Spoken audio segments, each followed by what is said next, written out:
అమాయక మహిళని బెదిరించి మోసం చేసి అన్ని విధాలుగా వాడుకుని ₹1 కోటి పైగా డబ్బులు కాజేశారు తిరుపతి జనసేన పార్టీ ఇన్ఛార్జ్ కిరణ్ రాయల్. సదరు మహిళ ఆత్మహత్య చేసుకుంటారంటూ వీడియో విడుదల చేసి మరీ ఆత్మహత్యా ప్రయత్నానికి పాల్పడింది. తిరుపతి బైరాగ పట్టడుకు చెందిన లక్ష్మి అనే మహిళతో కిరణ్ రాయల్కు సన్నిహిత సంబంధం ఉంది. లక్ష్మి అనేక దఫాలుగా ₹1,20,00,000 వరకు కిరణ్ రాయల్కు అప్పు ఇచ్చింది. ఈ డబ్బు వ్యవహారంలో 2022 సంవత్సరం నుంచి కిరణ్ రాయల్కు లక్ష్మి మధ్య వివాదం జరుగుతోంది. తాజాగా లక్ష్మి, నా వద్ద నుంచి తిరుపతి జనసేన ఇన్ఛార్జ్ ఉన్న కిరణ్ రాయల్ అనే వ్యక్తి ₹1,20,00,000 అప్పుగా తీసుకున్నాడు. అప్పు తీర్చమని అడిగితే తన పిల్లల్ని చంపుతానని బెదిరిస్తున్నాడు. నేను కూడా అప్పు చేయడమే కాకుండా ఉన్న నగల్ని తాకట్టు పెట్టి ఆ డబ్బును తెచ్చాను. 30 లక్షలు ఇచ్చేందుకు బాండ్స్, చెక్ రాసిచ్చాడు. తర్వాత వాళ్లు అధికారంలోకొచ్చాక నన్ను బెదిరించి భయపెట్టి వీడియో తీసుకున్నారు. నాకప్పులిచ్చిన వాళ్ల వద్ద నుంచి ఒత్తిళ్లు ఎక్కువయ్యాయి.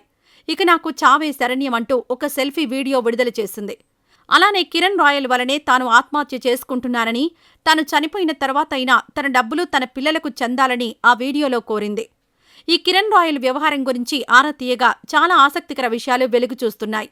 ఒంటరి మహిళైన లక్ష్మికి అండగా ఉంటారని నమ్మబలికి ఆమెను శారీరకంగా వాడుకొని పెద్ద మొత్తంలో డబ్బు తీసుకున్నాడు. తిరిగి అడిగితే బెదిరించాడు. లక్ష్మి ఎన్నికలకు ముందు ఇలానే ఒక వీడియో రిలీజ్ చేస్తా అని చెప్తే కిరణ్ భయపడ్డాడు.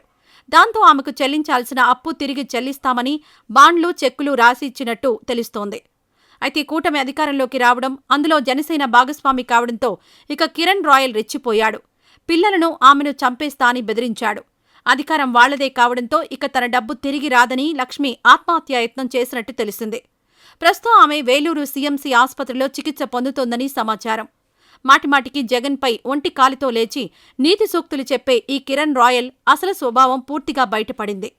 మరి పవన్ కళ్యాణ్ ఈ వ్యవహారంలో ఆ బాధితురాలికి న్యాయం చేస్తారో, ఎప్పటిలానే సైలెంట్ మోడ్లో ఉంటారో చూడాలి.